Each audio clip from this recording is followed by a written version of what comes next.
de este lugarcito, ¿no? Donde deja de ser una línea recta esta relación entre tensión y deformación. Entonces ahí tenemos lo que sería, ¿no? Entonces la ocurrencia de deformaciones permanentes, ¿no? ¿Se acuerdan ustedes? Habíamos dado el ejemplo de que la plastilina, ¿no? Yo la estiro a la plastilina, yo dejo de solicitarla y la plastilina no va a restituirse a sus dimensiones originales, como era el caso de un elástico. Entonces, aquí me enfrento con un pequeño problema. ¿Qué sucedería en un material, por ejemplo, un material de un eje, si es que entonces las tensiones que está soportando el eje superan este límite elástico o esta resistencia elástica? El eje se deformaría permanentemente y cuando estaría funcionando la máquina vibraría demasiado. Entonces, en la mayoría de los proyectos no queremos que ocurran esas deformaciones permanentes porque pueden perjudicar muchísimo el buen funcionamiento de nuestro diseño. Entonces, es muy importante este límite elástico, ¿no?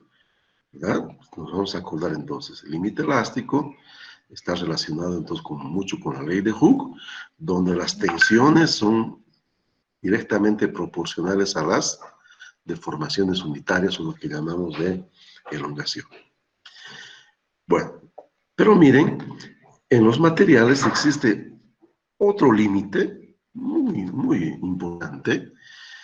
Y físicamente, ¿cómo podemos distinguirlo? Miren, si yo voy trazando una tangente a esta curva, entonces cuando yo llego a este lugar, como es un máximo, la tangente entonces se vuelve horizontal. ¿Qué significa eso? Que con un pequeño incremento de fuerza, un pequeño delta de fuerza, ¿qué va a ocurrir? Va a ocurrir una gran deformación. Ha cambiado totalmente de comportamiento el material. Mi material se está chorreando. Mi material se está escurriendo, mi material se está fluyendo. De ahí viene el nombre, límite de fluencia. Reitero, límite de fluencia, porque entonces a partir de ese lugar van a comenzar a ocurrir grandes deformaciones plásticas. Hasta el punto de fluencia existen deformaciones plásticas, pero pequeñitas.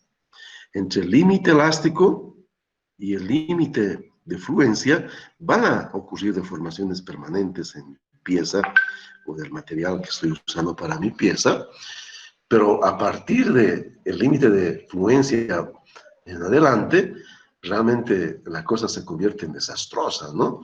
Van a ocurrir entonces grandes deformaciones permanentes en mi pieza.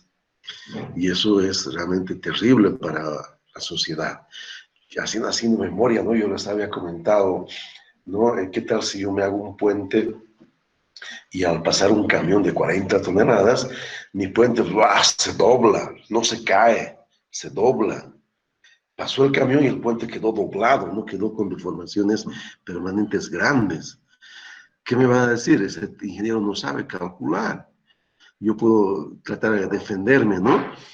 Caramba, pero el puente no se ha caído, no ha matado a gente, no pasa nada, solamente se ha doblado. La gente hasta va a querer linchar, ¿no? Tal vez por chacra, ¿no? Entonces, en la mayoría de los proyectos no queremos llegar a ese extremo, no queremos que ocurran grandes deformaciones plásticas. Podríamos, en la mayoría de los proyectos, inclusive, aceptar que ocurran pequeñas deformaciones plásticas, pero no grandes. Entonces, normalmente, para la mayoría de los proyectos estructurales, vamos a usar el límite de fluencia, o la resistencia a la fluencia, que también llamamos así, a esta propiedad entonces que nos da una frontera. Entonces, no va a nunca pasar esta frontera, ¿no? Cuando hacemos nuestros cálculos entonces para dimensionar nuestras piezas, o sea, calcular los espesores, diámetros de nuestras piezas, entonces hacemos nuestros cálculos siempre basándonos en este límite de fluencia. De tal manera entonces que las tensiones siempre sean inferiores a este límite de fluencia y de esa manera entonces garanticemos de que no vayan a ocurrir grandes deformaciones plásticas en este proyecto. Proyectos muy especializados no permiten que ocurra ni un poquitito de deformación plástica. Es el caso, por ejemplo, de los elementos de unión por rosca. Le llamamos técnicamente de burlones, más conocidos como pernos, si quieren, pernos, tornillos, ¿verdad? Estos elementos roscados tienen una fortaleza. Son elementos que me permiten unir partes que puedan ser desmontadas a futuro cuando sea necesario. Yo fabrico un motor, ¿no? Con el tiempo el motor entonces va a tener desgaste, voy a necesitar entonces destapar para poder cambiar ciertas piezas. Entonces, ¿qué pasaría si al apretar los pernos se me fue la mano y yo apreté entonces con un torque que entonces generó una fuerza de apriete superior al límite de fluencia? Caramba, ¿no? Estaría perdido porque nunca más voy a poder entonces sacar esos pernos y mi motor entonces está eh, prematuramente desechado, ¿cierto? Inclusive, ¿qué pasaría, no? Si yo le doy un apriete de tal manera entonces de que la tensión superó el límite elástico, la pelé también, ¿no? Porque ya no va a ser desmontable ese mi sistema de unión con pernos. Miren, voy a aumentarle 5 puntos al estudiante que sepa, cuando hacemos un montaje con pernos, con qué instrumento medimos entonces la fuerza de apriete. A ver, ¿quién se anima? No Con un sean tímidos. torquímetro Inge. Ah, me diste un golpe bajo, ¿verdad? ¿Cómo te llamas? Neyer. ¿Perdón? Neyer. Neyer, entonces te voy a pedir que cuando lleguemos a la evaluación me hagas recuerdo para que te pague lo que te debo, ¿ya? No me gusta tener deudas a mí, ¿ok? Pero muy buena, ¿no? Tu aporte, entonces, es fundamental, ¿no? Yo veo constantemente en las pequeñas industrias, cuando ellos quieren entonces hacer un ajuste de pernos, ¿no? Entonces le meten la llave, le meten el tubo, le dan fuerza, pero caramba, ¿no? Realmente eso está equivocado porque en ingeniería, en proyectos importantes, tenemos que especificar entonces el torque con el ajuste de los pernos, uno, para garantizar entonces la buena unión, y dos, entonces, para que no lleguemos a que el perno llegue al límite elástico y no sufra deformaciones permanentes, la rosca, ¿no? Del perno, y de esa manera garanticemos el sistema de ensamblado, ¿ok? Gracias por el aporte. Entonces, es muy importante, ¿no? Pero ese es un caso especial. En la mayoría de los casos estructurales, en mi puente, por ejemplo, ¿no? Pasó el camión de 40 toneladas y caramba, ¿no? Mi puente se deformó un poquitito permanentemente. Nadie va a ir ahí con su regla de pelo, ¿no? Es una regla especial para medir la planicidad o la linealidad, ¿no? Para ver, mira, se te ha deformado una centésima de milímetro aquí, estás jodido, eres mal ingeniero. No va a pasar eso. Visualmente, los usuarios del puente no van a notar esa pequeña deformación plástica. Entonces, por ese motivo, la mayoría entonces de los proyectos va entonces a usar este límite de fluencia y no el límite elástico, ¿no? Como límite de diseño, ¿no? Entonces, de ahí viene la importancia de estos conceptos. Entonces, estamos aprendiendo, miren que cuando hablamos de resistencia de los materiales, resistencia mecánica de los materiales, había habido varios tipos, ¿no? Una de ellas, resistencia elástica, o límite elástico, si quieren, y otra más importante, porque es la más usada, resistencia de fluencia o límite de fluencia, ¿no? Esa es la más importante. ¿Ok? Bueno, pero si seguimos analizando esta curva y seguimos visualizando, ¿no? Estos comportamientos, perdón,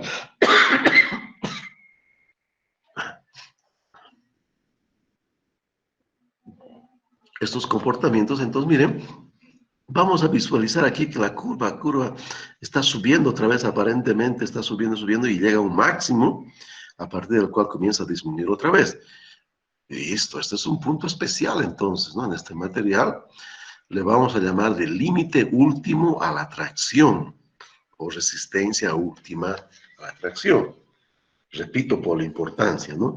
Límite último a la tracción o resistencia última a la tracción es el punto máximo en la curva tensión en función de las elongaciones del material. Bueno, ¿qué notamos?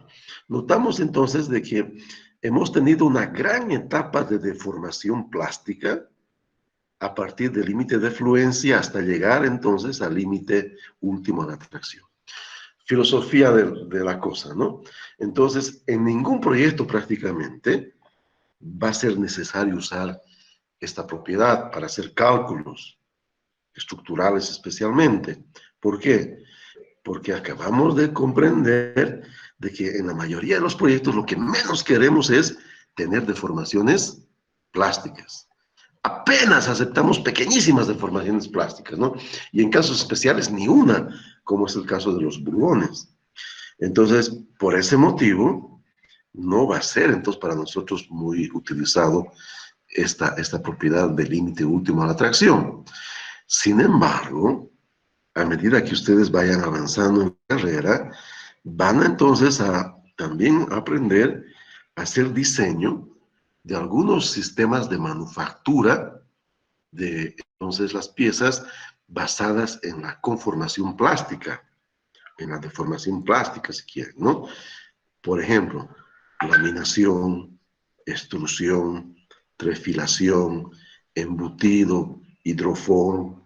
Hay muchos procesos de manufactura que deforman plásticamente a las piezas, la forja también, ¿no? Entre ellas, que deforman plásticamente a la materia prima, ¿no? Para poder entonces fabricar una pieza acabada. Entonces, ahí hay grandes deformaciones plásticas. Entonces, el diseño de esos procesos tiene un tratamiento especial, pero es el diseño de los procesos. Son piezas que quiero fabricar por deformación plástica. No son piezas fabricadas que se están deformando plásticamente. Eso ya se considera una falla. Entonces, algo que muy poco usual, ¿no? De hablar de estas grandes deformaciones plásticas en ingeniería estructural por ese motivo. ¿Ok? Bueno, y si seguimos visualizando la curva, seguimos analizándola, miren, a partir de este máximo, aparentemente, esto solamente es aparentemente, en las etapas, ¿no? Otros cursos van a estudiar más profundamente otros fenómenos, aquí ocurre un fenómeno que se llama estricción, pero aparentemente, miren, el material comienza a debilitarse y se rompe con una tensión inferior a la última retracción. Este punto llega a ser muy importante y aquí entonces yo puedo percibir que hay una elongación máxima que el material aguanta hasta romperse, ¿cierto? Esta elongación máxima, ¿no? Le vamos a llamar de elongación de rotura o última a la rotura, ¿verdad? Entonces, algo bastante interesante, ¿no? Cuando ustedes vayan a hacer un diseño, ya sea de órganos de máquinas, que normalmente en las carreras de ingeniería mecánica le llaman de elementos de máquinas, ¿no? Diseñar ejes, engranajes, ¿no? Bielas, manivelas, etcétera. Entonces, ustedes van a necesitar, para hacer sus cálculos, las propiedades de los materiales. Y miren, los materiales conocidos, no es necesario que hagamos un ensayo de tracción para saber sus propiedades. ¿Por qué? Porque son conocidos, ¿no? Es como la temperatura de fusión. Estas propiedades son conocidas y caracterizadas, entonces no sería necesario que yo experimente para determinarlas en esos materiales conocidos. Sí sería necesario hacer el ensayo de tracción para determinar estas propiedades en el caso que estemos usando materiales no conocidos, ¿no? Desconocidos, que es poco frecuente. Normalmente usamos materiales conocidos. Y lo curioso entonces del caso es que siempre, mínimamente, me van a proporcionar estas tres propiedades. El límite o resistencia a la fluencia, el límite o resistencia última de tracción y la elongación hasta la rotura. Entonces son las tres informaciones básicas, fundamentales, mecánicas de los materiales, que siempre las voy a tener disponibles. Ya sea en los libros de diseño mecánico, ya sea entonces en las normas, ¿no? aplicables de construcción, ya sea entonces, ¿no?, en los libros de ciencia de materiales, pero en los manuales también y los catálogos de los fabricantes, siempre mínimamente me van a proporcionar estas tres propiedades: límite de fluencia, límite último a la tracción y la elongación hasta la rotura, ¿cierto? Por ese motivo, entonces, es muy importante hablar de esta curva de manera conceptual, pero deja de ser importante su aplicación experimental en ingeniería, porque contamos, ¿no?, con esas propiedades básicas y obtenidas entonces con los ensayos de tracción, ¿no?, que se han aplicado en laboratorios, con los fabricantes, ¿no?, de estos materiales. Ellos nos proporcionan esa información sistematizada. Además de estas tres básicas, podrían proporcionarme otras, pero mínimamente voy a contar con estas tres propiedades básicas, ¿cierto? Bueno, entonces una cosa también importantísima, ¿no? Hemos hablado hasta ahora de resistencia mecánica y les he mencionado tres. Hay otras más, pero estas tres mínimamente entonces tienen que estar en nuestra cabeza. La más importante de las resistencias, ¿cuál es? La de fluencia. ¿Por qué? Porque en base a esta resistencia vamos a realizar nuestros cálculos. La segunda, la resistencia última a la tracción. Y la tercera, que normalmente no me la dan disponible, ¿verdad? Solamente los manufactureros o los manufacturadores, ¿no?, los fabricantes de pernos o bulones, me dan esta propiedad bajo otro nombre: el límite de elasticidad, o entonces resistencia elástica. Entonces voy a contar siempre con el límite de fluencia y el límite último a la tracción, ¿no? Son propiedades muy conocidas. Bien, entonces la principal propiedad, la más básica que usamos en ingeniería mecánica y en ingeniería de construcciones en general, sea petrolera, sea civil, es la resistencia del material. ¿Cuáles hay? La de fluencia, la última la tracción y otras especializadas, ¿no? Bien, quedó claro. Segunda cosa, no es la única propiedad que tenemos que analizar cuando estemos tratando de usar un material y hacer nuestros cálculos, ¿no? Hay otros comportamientos mecánicos importantes. ¿Cuál de ellos?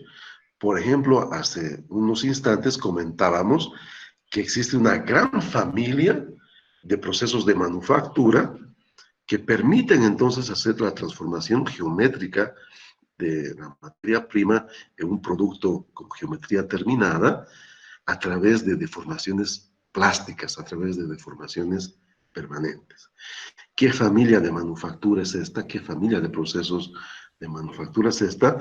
Son los procesos de conformación plástica. Procesos de conformación plástica, ¿cierto?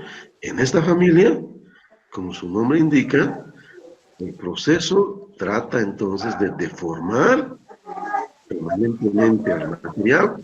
Acuérdense de la forja que vemos en las películas, ¿no? Entonces agarran un pedazo de material, no podría ser entonces, ¿no?, un pedazo de acero, ¿no?, un pedazo de aluminio, qué sé yo, de cobre, ¿no? Y comienzan a golpearlo. Con los golpes, ¿qué va a suceder? Generan deformación permanente, ¿no? Entonces están forjando, están generando deformación permanente. No sé si alguna vez han visto un programa en Canal Historia, ¿no? Canal History, de unas competencias para fabricar cuchillos. ¿Alguien conoce ese programa? ¿Conocen ese programa de competencia de fabricación de cuchillos, de espadas, de forja? ¿Alguien lo vio? Sí, Inge. ¿Cómo se llama? No recuerdo, recuerdo. Inge. Es bonito, ¿verdad?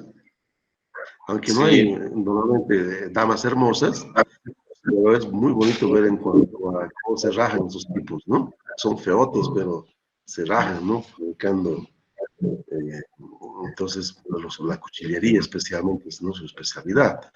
Entonces, podrán ver la forma, ¿no? Una materia prima la trabajan por golpe para darle esas formas tan interesantes, ¿no? Como tienen las espadas o las dagas, ¿no? Realmente la forja es un proceso bastante primitivo y muy poco usado en Bolivia industrialmente, ¿no? Pero de todas maneras, entonces, hay una gran familia de procesos de conformación plástica. Entonces, por ese motivo, nosotros necesitamos alguna propiedad mecánica que nos permita predecir qué tan deformable plásticamente es un material. Y esa propiedad mecánica se conoce con el nombre de ductilidad. ¿Qué es la ductilidad? Es la propiedad mecánica que intrínsecamente me vincula a materiales entonces que tienen gran capacidad de deformarse permanentemente, independientemente si es con golpes, si es con fuerzas aplicadas, si es con fuerzas de flexión, pero no importa, ¿no? Lo importante es que ese material se deforma permanentemente con cierta facilidad. Entonces, una vez más, ¿no? ¿Qué sería un material dúctil? Un material dúctil sería un material, entonces, que permite, ¿no?, contar con grandes deformaciones plásticas sin que se me rompa, ¿no? O por lo menos fácilmente. ¿Ok? Aquí, gracias Diego, se llama Forjada a Fuego, ¿no?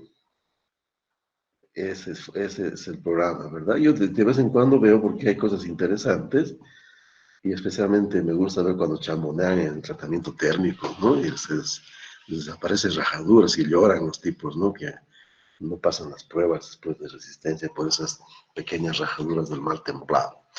Bueno, que va a ser tema de nuestro curso también, ¿no? El templado es algo importante de comprender en su aspecto metalúrgico para nosotros.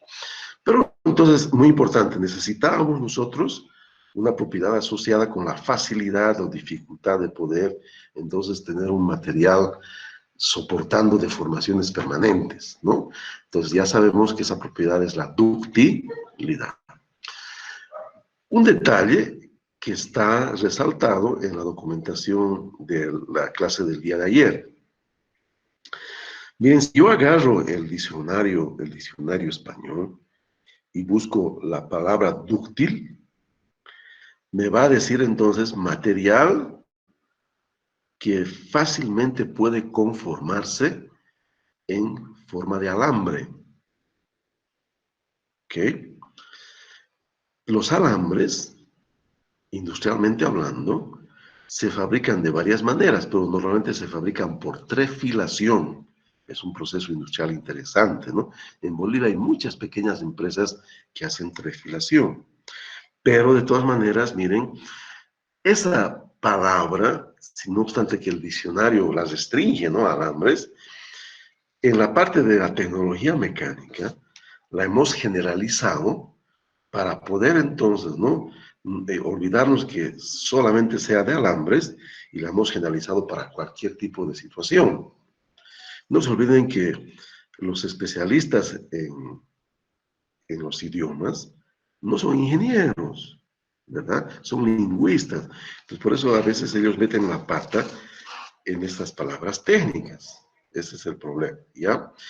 Y existe otra palabra que es la maleabilidad, reitero, maleabilidad, material maleable, que si yo busco en el diccionario me dice entonces material que tiene una gran capacidad de soportar deformaciones plásticas o de deformarse plásticamente.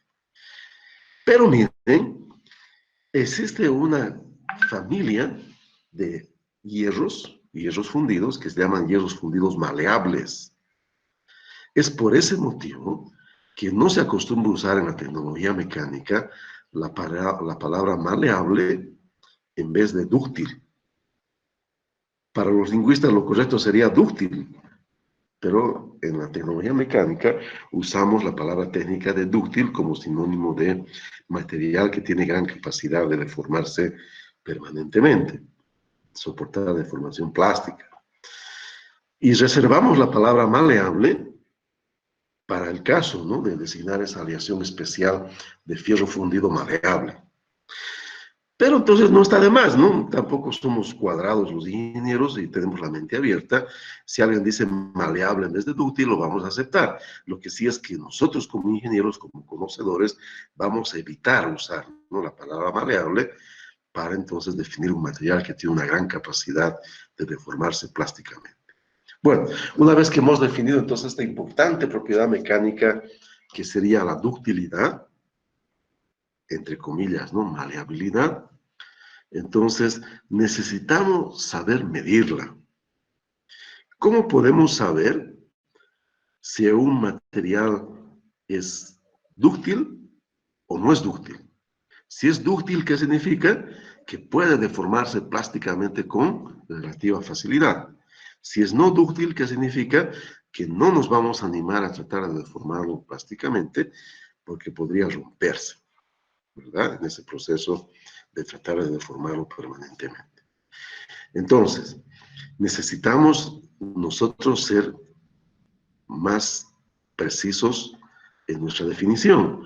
Entonces, no nos gusta en ingeniería solamente tener entonces conceptos ambiguos, ¿no? Es como, por ejemplo, el agua tibia, ¿no? Si, por ejemplo, yo metí mi mano en un agua más caliente y meto después mi mano en un agua un poquito más fría, ¿cierto? Me va a parecer que esa agua estaba fría. Pero, ¿no?, si yo meto primero mi mano en un agua fría y después meto en esa agua que metí antes la mano, esa agua me va a parecer entonces más caliente. Eso no nos gusta a nosotros, es algo muy relativo.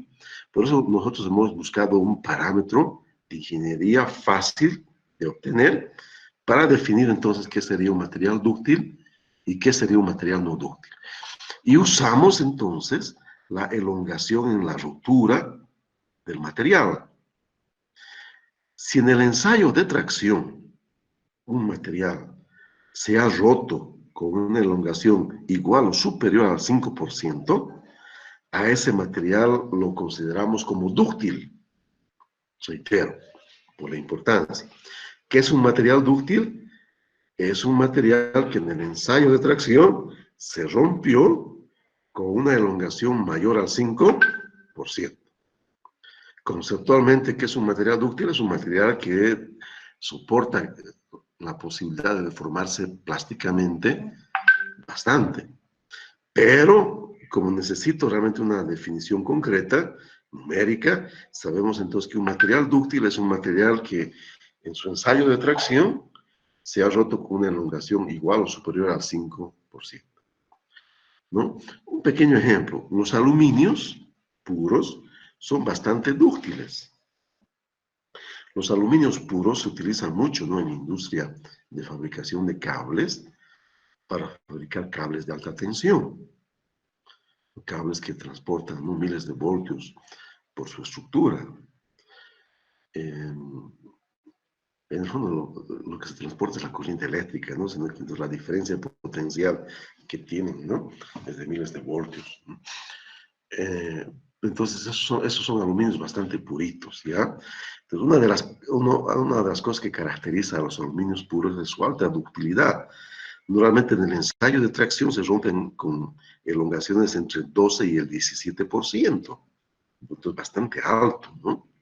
Interesante. Entonces, una vez más reitero, ¿qué es un material dúctil? Es un material que se rompe en el ensayo de tracción con una elongación mayor al 5%. ¿Verdad? Fácil de acordarse. Entonces, de ahí viene la importancia. ¿Se acuerdan de las 3 propiedades que me daban siempre, ¿no?, los catálogos de fabricantes de materiales, los libros de diseño, los libros de resistencia de materiales? Me dan límite de fluencia, límite último de la tracción y elongación a la rotura, ¿no? Vean que realmente por ese motivo es que me proporcionan la elongación, ¿no? Parecía que era un dato irrelevante, pero miren qué importante ha sido ese dato, para saber entonces qué tan dúctil es un material, ¿no? Qué tan bueno es para poder usarlo, ¿no?, para sufrir deformaciones permanentes.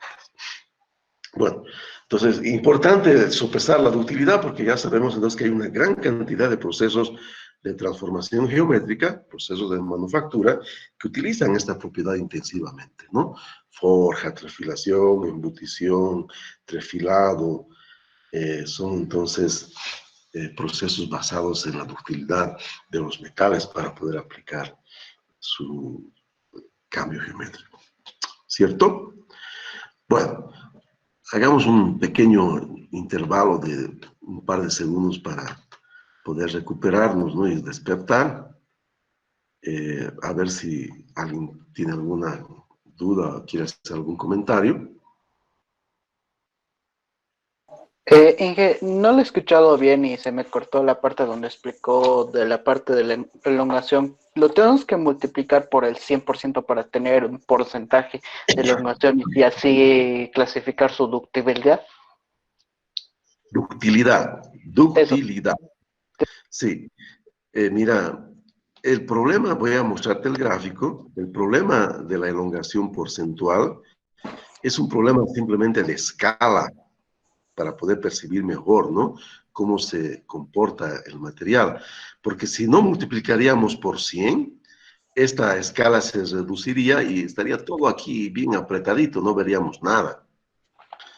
Entonces, usamos, ¿no? Porcentualmente el concepto 5% material dúctil, elongación mayor al 5%, material dúctil, ¿cierto? Material con elongación a la rotura en el ensayo de tracción menor al 5%, material no dúctil, no adecuado para ser deformado plásticamente. ¿Verdad? Este es fácil el concepto. Pero cuando utilizamos la ley de Hooke es una ley física, ¿no? Entonces, no utilizamos el porcentual, utilizamos entonces la elongación en valor absoluto, bien chiquitito, en palabras. Está claro, ¿no? En el lenguaje normal siempre estamos hablando de la ductilidad 5%, 17%, 20%, pero cuando vamos a usar y aplicar la ley de Hooke, no vamos a usar ese porcentual, tiene que ser en números absolutos. Ok. ¿Ok? Clarísimo. ¿Algún comentario más? ¿Algún comentario más?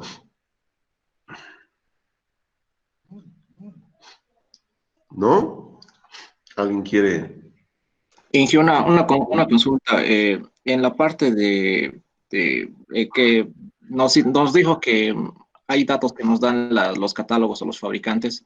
En el caso de los pernos, nos dijo que había un dato más que nos daban, que era la de, o sea, el esfuerzo máximo a la rotura, es lo que No. nos dijo. O sea, lo que queremos en los pernos es de que los pernos no sufran deformación plástica, por más pequeñita que sea, no pueden sufrir los pernos deformación plástica, ¿no? Porque si el filete de las roscas se deforma un poquito, ya no se puede sacar la tuerca del cuerpo, del tornillo del perno, quedan agripados para siempre. Por ese motivo, entonces, lo que me dan es algo que se llama resistencia de prueba, que está asociado con el límite elástico, ¿no? Entonces, esa resistencia de prueba es una resistencia que el fabricante ha probado experimentalmente, de tal manera entonces que si la tensión no supera esa resistencia de prueba, el perno jamás se va a deformar permanentemente y va a ser siempre desmontable, siempre va a cumplir su función, ¿no? De permitirme entonces una unión desmontable. ¿Se llegó a entender?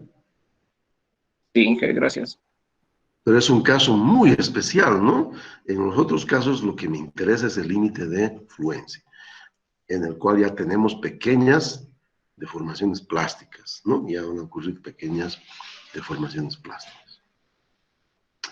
Bien, ¿algún comentario más? Podemos aprovechar, ¿no? De estirarnos un poquitín, ¿cierto? La mamá que siempre está en coordinación con ustedes, ¿no? Quién sabe, le está tomando un tecito, ¿no? Calientito para poder soportar, ¿no? La ciencia de materiales en la noche, ¿no? ¿Quién diría, verdad? Duro, ¿verdad? En plena cuarentena. Ingeniero, Sí, adelante. hay compañeros que aún no han podido entrar a la clase, ¿será que puede admitirlos? Claro, que intenten, ¿no? Hay Ahora algunos estamos, compañeros que todavía no han entrado, logrado entrar. no sé si podrían ahorita, aquí en el WhatsApp voy a poner, ¿no?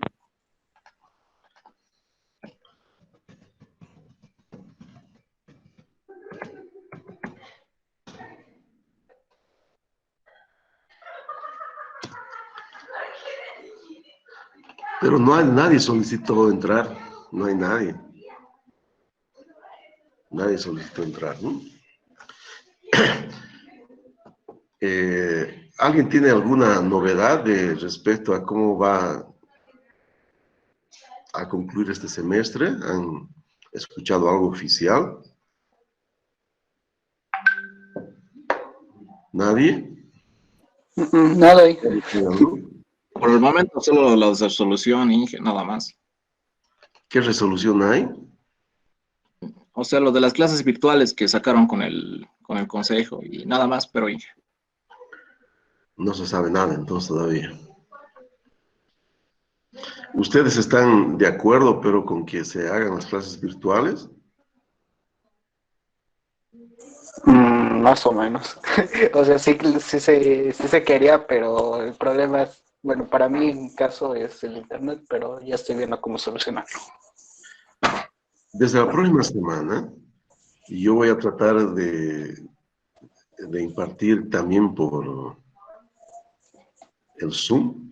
De esa manera, entonces, los que están con datos van a poder ver ese plan. Creo que el de Viva tiene todo el día, ¿no? Con un cierto monto. Y Ah, el de sí. Zoom tiene ilimitado por un par de horas, ¿no? Sí, ¿has visto eso, stuff ahí? Que de Eso va a Entel ayudar un especial. poco. Pero yo les quiero comentar que lamentablemente a los docentes nos han puesto la soga al cuello y hay un control escondido, ¿no? Para que nosotros demos nuestras clases en la plataforma oficial, que es el Classroom, y el Classroom está entonces asociado con el Meet, ¿no? Pero yo voy a ver si yo puedo transmitir al mismo tiempo en ambas plataformas, de tal manera entonces que los que no tienen Wi-Fi puedan entonces seguir por Zoom, ¿no? Con sus megas, ¿ya? ¿Ok? Pero Okay. no lo prometo al 100%, voy a tratar. Está bien, Inge, gracias. Bueno, nadie, en el fondo nadie tocó la puerta, así que continuemos, ¿ya? Y creo que hay un problema con el link porque están intentando y no aparece la solicitud. A ver, voy a pedirle otra vez aquí que me dé otro código, de repente está mal. Copiar acceso, a ver.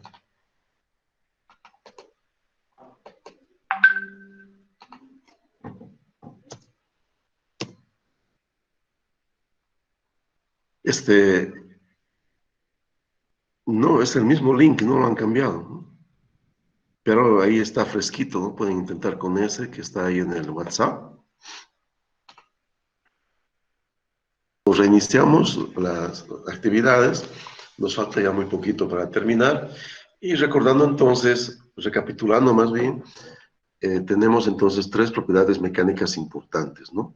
Dos resistencias, la de fluencia y la última, la atracción, y una relacionada con la ductilidad, que sería entonces la elongación en la rotura, mayor al 5%, el material es considerado como dúctil, muy deformable plásticamente, en otras palabras. Otro de los grandes dolores de cabeza que tenemos en la selección de materiales es que casi todo lo que hacemos, ya sea por una mala operación, ya sea por algo fortuito, ¿no? Un accidente, o ya sea porque tiene que cumplir así sus funciones, muchas veces las piezas entran en golpe y los materiales se comportan de manera muy diferente cuando están entonces solicitados con golpes. Entonces, las resistencias ya no son propiedades buenas para poder entonces predecir cómo se va a comportar un material con un golpe. Hay un pequeño eco debido a una retroalimentación, ¿no? Si podrían ustedes apagar un ratito sus micrófonos, les voy a agradecer. Entonces, ese problema, ¿no?, que tenemos cuando un material enfrenta un golpe, se comporta de una manera muy diferente. Entonces, por ese motivo, hay que desarrollar otros conceptos para poder lidiar entonces mecánicamente con el comportamiento de los materiales a los golpes. Y ahí se ha desarrollado entonces el concepto de tenacidad y fragilidad. Entonces, de una manera fácil de entender, un material frágil es entonces un material que se va a romper con mucha facilidad cuando sea sometido a un golpe. Ese es un material frágil. ¿Se acuerdan de las tres grandes familias que teníamos de materiales, sin contar los composites, que eran entonces los cerámicos, los metálicos y los poliméricos? De aquí podemos entonces muy claramente ver, ¿no?, que una de las grandes debilidades que tienen los materiales cerámicos es su fragilidad. Si alguna vez se les ha caído una taza de porcelana, ¿no?, o se les ha caído entonces un jarrón de vidrio, caramba, no sé, al caerse, mismo que sea de pequeña distancia, no es una tragedia porque se rompen, ¿no?, con mucha facilidad. Imaginen ustedes que si nosotros haríamos un puente o un tinglado o el chasis de un auto, ¿no?, de un material bonito como el vidrio, pero ¿qué sucedería, no? Con un pequeño golpe, todo mi proyecto sería al demonio porque se fracturaría, se rompería, sería una tragedia, ¿no? Llamamos de falla catastrófica cuando ocurre ese tipo de fallas. Entonces, nunca deseamos normalmente usar materiales frágiles. Entonces, la fragilidad está asociada con la facilidad con la cual un material se rompe cuando está enfrentando una carga de impacto, una carga de golpe. Y al contrario, o sea, una propiedad opuesta a la fragilidad, sería la tenacidad. Repito, tenacidad. Entonces, en palabras simples, un material muy tenaz es un material que cuando se lo golpea, no se va a romper con facilidad. Tendríamos entonces que someterlo a muchos golpes para que pueda fracturarse un material que es muy tenaz. Si ustedes entonces, como no deseábamos tener los materiales frágiles, o sea, aquellos que con un pequeño golpe podrían romperse, entonces, ¿no?, nosotros realmente deseamos más bien usar los contrarios, ¿no?, los materiales que son tenaces, o sea, aquellos materiales que difícilmente se van a romper con los golpes, ¿no? Imaginen ustedes, ¿no?, que ahí está mi puente y un camión entonces, ¿no?, choca con mi puente y lo ideal sería que no se rompa, ¿no?, mi puente, ¿verdad? Que sea bastante tenaz. Porque si mi puente es frágil, al fracturarse voy a perder todo el puente, todo el proyecto se va al demonio. Entonces siempre estamos buscando materiales de alta tenacidad. En el fondo, de una manera ahora técnica, la tenacidad es la energía que absorbe un material en su proceso de rotura, sumando la deformación plástica con la deformación elástica. Entonces, es la energía que absorbe un material en su proceso de ruptura por golpe, tanto energía plástica como energía elástica. Entonces, aquí el concepto es un poco diferente, ya no estamos en acciones de fuerzas, sino estamos hablando de energía, ¿no? Entonces, un material muy tenaz va a absorber mucha energía en ese proceso de ruptura con golpe. Y para poder cuantificar poca o mucha tenacidad, se ha desarrollado un ensayo que se llama ensayo Charpy. No es necesario conocer profundamente esto porque ustedes van a tener una materia más especializada, ¿no?, para entender mejor esos comportamientos. Pero por ahora, entonces, para comprender, ¿no?, lo que se hace es fabricar una probeta que tiene un rasgo.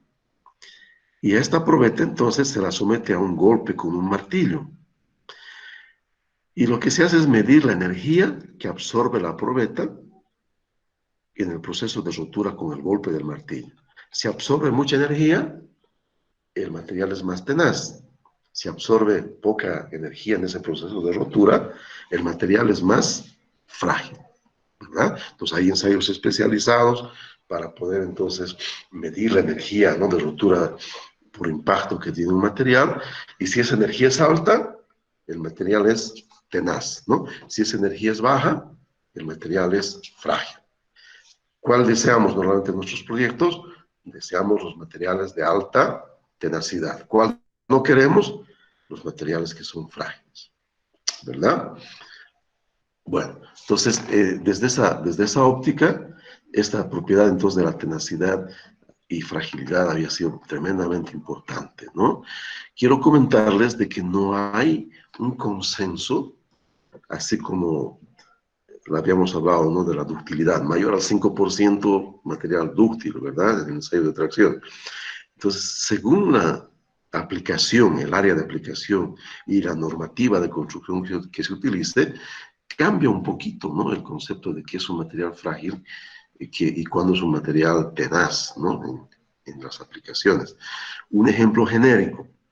Hay unas normas que son las normas de la Sociedad de Soldadura de los Estados Unidos, AWS se llama esta institución, que me dice de manera genérica que cuando un material se rompe en el ensayo Charpy con una energía de 20 libras-pie o superior a 20 libras-pie, ese material es considerado como tenaz.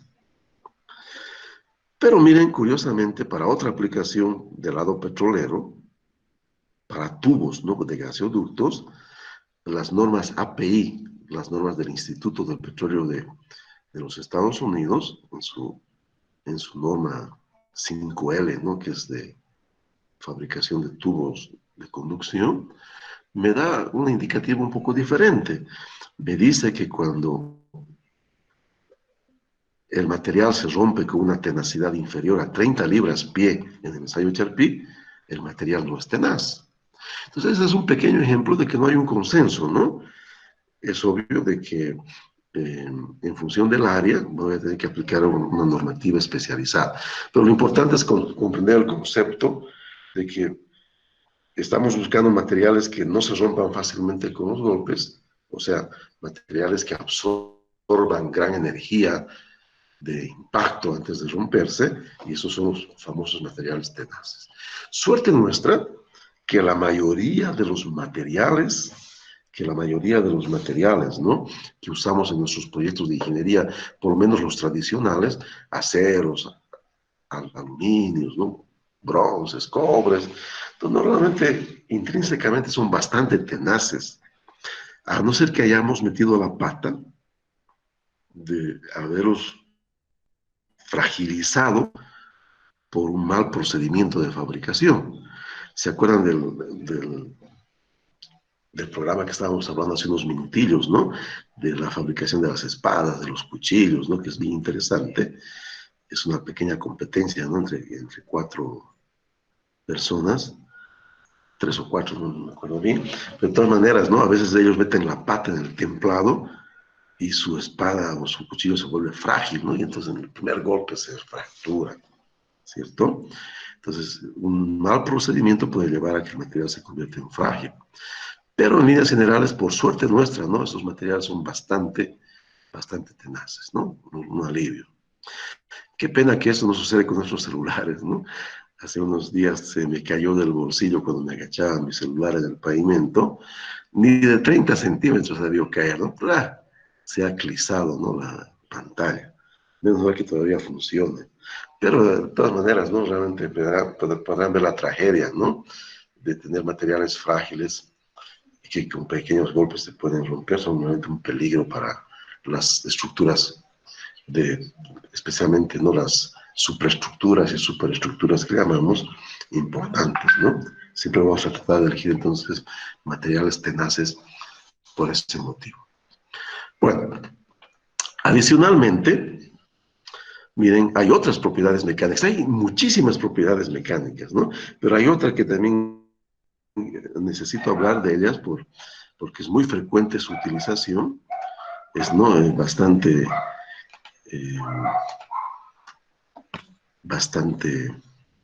necesaria, ¿no?, en su comprensión para proyectos de ingeniería, que es entonces lo que llamamos de dureza.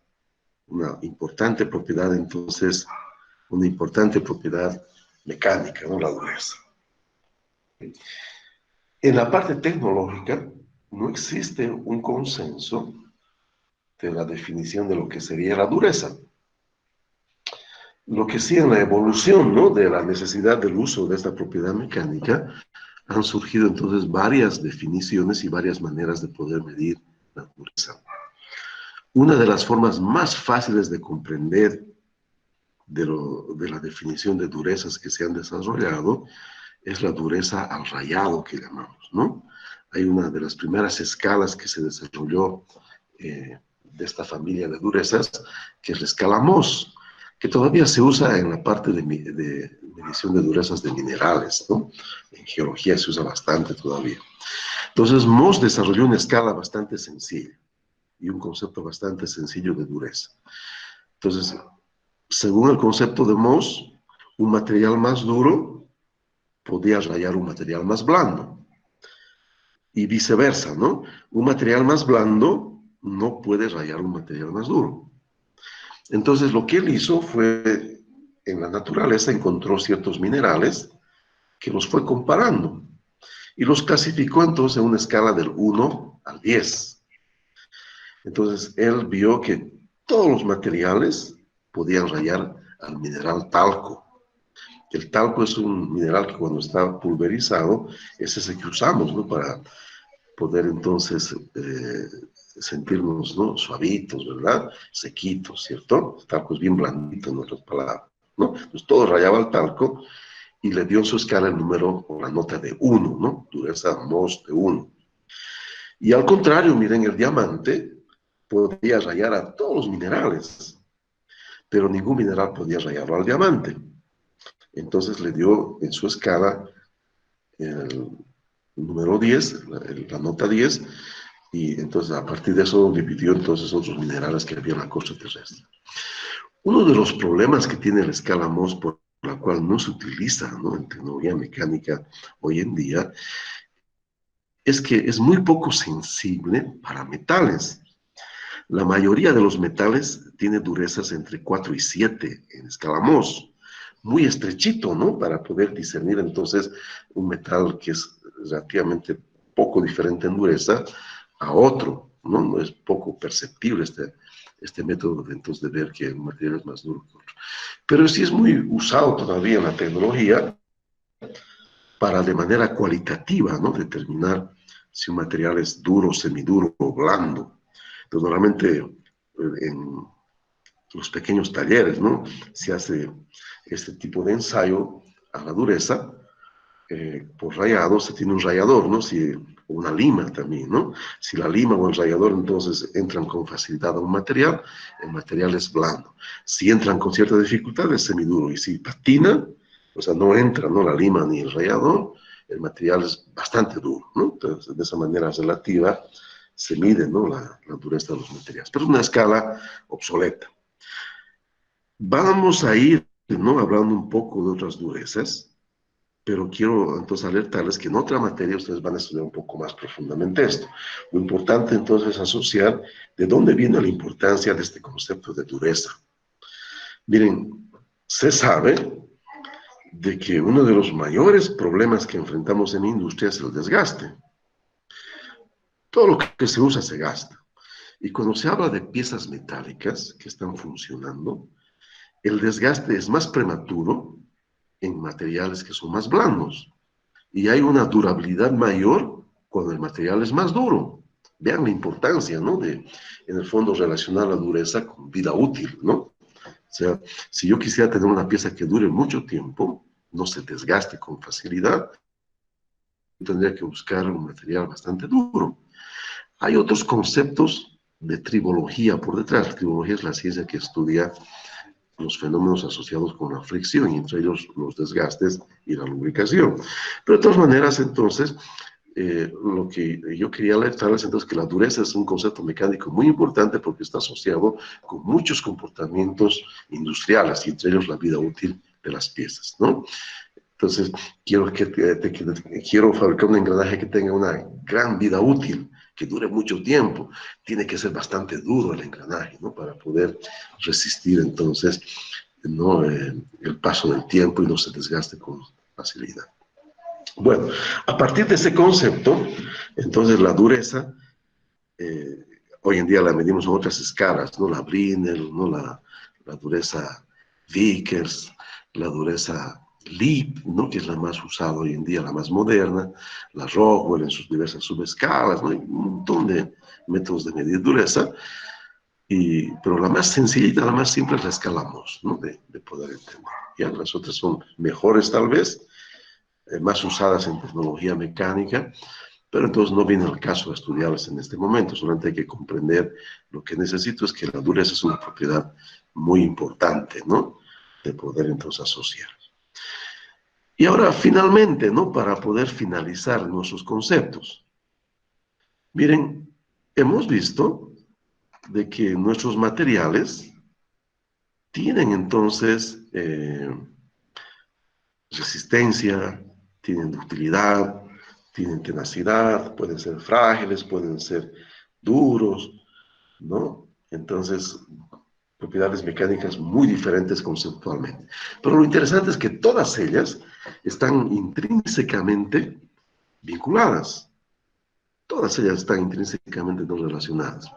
Si uno necesita tener, entonces, miren, un material dúctil, no tiene que escoger un material duro. Por ejemplo, ¿no? El vidrio es un material bastante duro. ¿Por qué? Porque ustedes agarran una moneda y tratan de rayar al vidrio, no lo raya el metal de la moneda, que es un acero, ¿no? No raya el vidrio, quiere decir que el vidrio es más duro que el acero. Para poder rayar el vidrio tengo que usar un diamante, señal que el vidrio es bastante duro. Y podrán percibir que si yo le doy un pequeño golpe a un vidrio, el vidrio se va a fracturar con mucha facilidad. Entonces, señal de que materiales duros están intrínsecamente asociados con materiales frágiles. Un material duro va a ser frágil.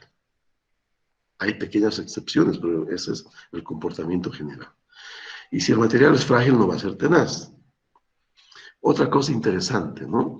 Miren, si yo agarro un alambrito de cobre, un cable de cobre, yo lo doblo, lo puedo doblar con mucha facilidad, señal entonces que el cobre es bastante dúctil, muy dúctil, ¿no?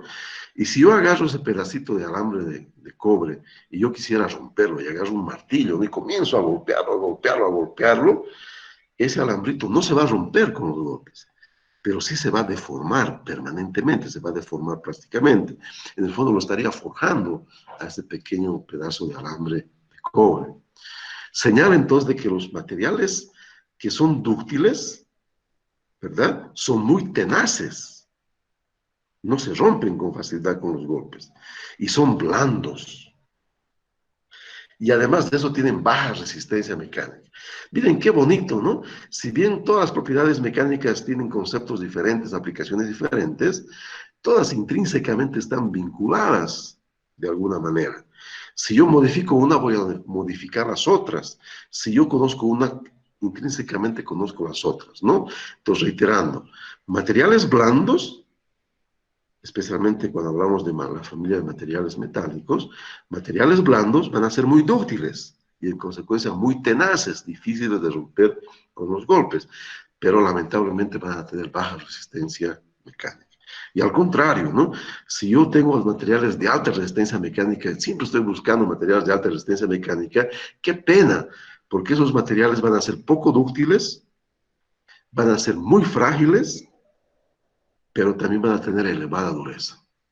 Yo voy a tener la necesidad entonces de moverme en este campo, ¿no? En este mundo de las propiedades mecánicas, sabiendo eso, ¿no? De que si yo modifico una cosa, modifico las otras, a veces necesito que mi engranaje tenga buena dureza, pero si es muy duro va a ser frágil, en una mala manipulación se me pueden romper los dientes, entonces tengo que saber seleccionar por eso adecuadamente estas propiedades mecánicas, pero siempre teniendo en mente de que todas estas están interrelacionadas, ¿no? Hablo de una, hablo de todas. Modifico una, modifico todas. Por eso hay que tener mucho cuidado cuando uno está modificando, ¿no? Algún tipo de propiedad de los materiales. ¿Ok? Bueno, hasta aquí quería llegar. como recordada, ¿no? De lo que habíamos pasado en la etapa presencial. A partir de la próxima semana, entonces, ya tendríamos avance de materia, ¿no? De temas nuevos. Y antes, entonces, de concluir, me gustaría abrir paso a sus micrófonos, pueden prenderlos, para que entonces puedan hacer consultas, dudas, mientras yo pongo a disposición, entonces, el cuestionario que me tienen que resolver y mandármelo, entonces, hasta las 9:30, ¿no? De la noche. ¿Ok?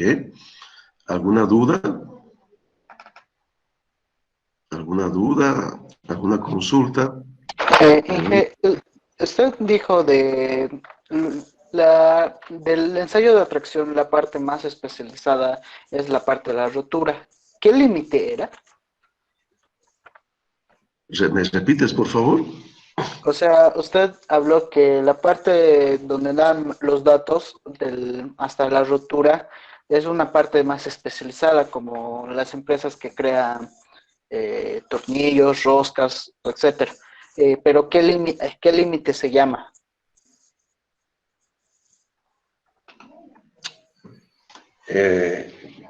No capté bien la pregunta porque estaba pensando en otra cosa, pero de todas maneras yo te repito los límites importantes, ¿no? Ok. El límite elástico nos da una frontera de la ocurrencia de deformaciones plásticas permanentes. Si las tensiones no superan ese límite elástico, eso significa entonces que el material no solamente va a tener deformaciones elásticas, no permanentes. Después tenemos el límite de fluencia, que es el más importante en diseño, donde tenemos pequeñas deformaciones plásticas, pero imperceptibles. Y más arriba tenemos el límite último a la tracción, donde ya el material ha sufrido grandes deformaciones plásticas. ¿A cuál de ellos te referías? Al después de F. ¿Al del último a la tracción? No, ese No, es ese es el después, máximo, ¿no? ajá, después del último de atracción, o sea, ¿cuál es? O sea, es el último, es el límite.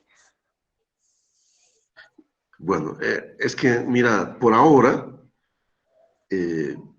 porque no tenemos todavía un conocimiento profundo, ¿no? De plasticidad, etcétera, ese límite en el fondo es ficticio, pero lo usamos para predecir otros comportamientos como la resistencia a la fatiga, por ejemplo, de los materiales.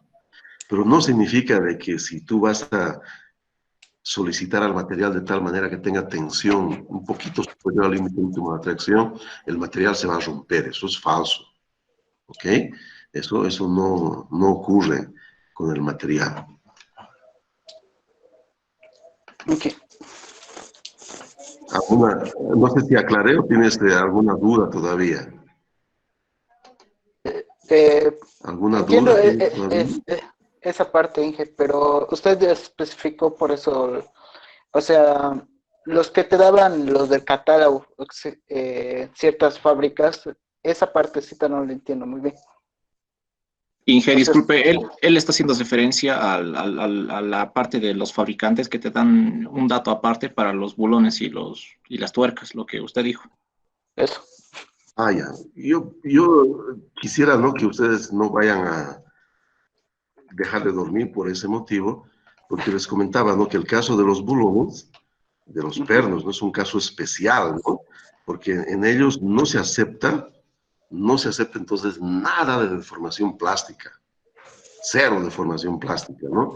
Entonces, por ese motivo se trabaja con resistencias especiales, no se trabaja con la resistencia a la fluencia en el diseño de pernos, se trabaja con resistencia de prueba, que es muy similar a la resistencia elástica del material, ¿no? Está bien cerquita de ella, se llama resistencia de prueba.